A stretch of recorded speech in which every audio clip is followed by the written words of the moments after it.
Hello, I'm going to talk to you about my paraquels. I think I invented the term, not completely sure, but basically these two novels, they happen at the same time.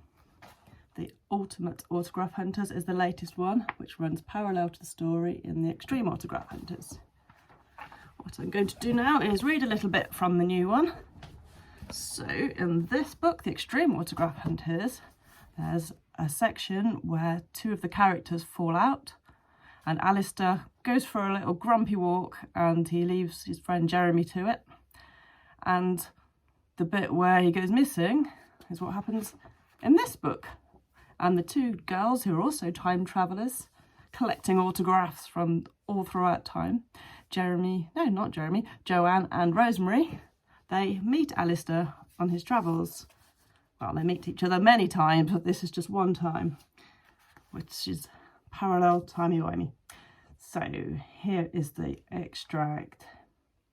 And this part is in America. "You're not going to get another tattoo, are you?" asked Rosemary. "Of course not. I'm still recovering from the last one. Why don't we have a look at some shoe shops, like we said before? It's not the most adventurous thing to do, but it's practical." "I'm not knocking practical," said Rosemary, "but don't expect to find any shopping malls in 1906.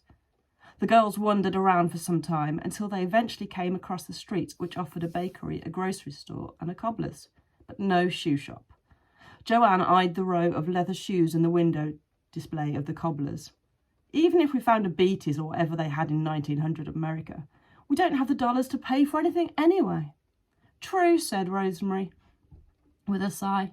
"Besides, I don't understand the foreign sizing," she added by way of attempting to convince themselves that the whole idea was fruitless. "Hey, we could always try that box of old trainers we found by the sports hall. They would be free." "Oh, no thanks, I'd rather go without," said Joanne and made a face. Rosemary was about to reply when she spotted an angry young man kicking a mailbox in frustration. Hey, what are you doing?" Joanne called out. When he looked over, she realised it was Alistair. His face softened slightly and he approached them. "What did that mailbox ever do to you?" "It's Jeremy. He makes me so angry sometimes. Stupid little..." He took out his frustration further on an empty can which he kicked across the road. "What on earth's happened? You two seemed fine earlier." Alistair sighed, back towards a plain wall next to the cobbler's and slumped towards the ground. The girls sat either side of him. Joanne gazed at his sullen face, his brow full of anguish and his eyes full of tears. The cocky grown man dressed as a young boot polisher had never looked so vulnerable and childlike. She shuffled closer to him and calmly waited for his reply. Alistair wiped his face with his sleeve and shrugged before he spoke. "He just thinks he knows it all. He has this super brain and thinks he's better than me just because his psychic is the creator of the universe." "What are you talking about?" "All that God stuff. He thinks he can prove to me that he exists, get his ultimate autograph from Jesus Christ himself and throw it in my face."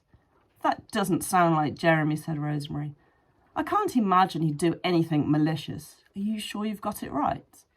"I don't know, it's just, he gets so defensive about it all and it just makes me feel like I'm in competition somehow. I'm supposed to be his best mate, not some invisible entity." "I don't see why he can't have both, even if you don't believe in him." Maybe I did overreact, but he just annoys me, you know." Alistair seemed visibly calmer now. "So what happened? Did you have a fight?" asked Joanne. "Only a full-on stand-up row in the middle of the diner. Then some jumped-up local sticks his oar in, starts having a go and making me look like Satan or something." "Oh, a lot of Americans are very sensitive when it comes to religion." "Well, I'm done with it." Alistair stood up and started back down the street before the girls could say another word. He turned back briefly to them and waved. "See you later."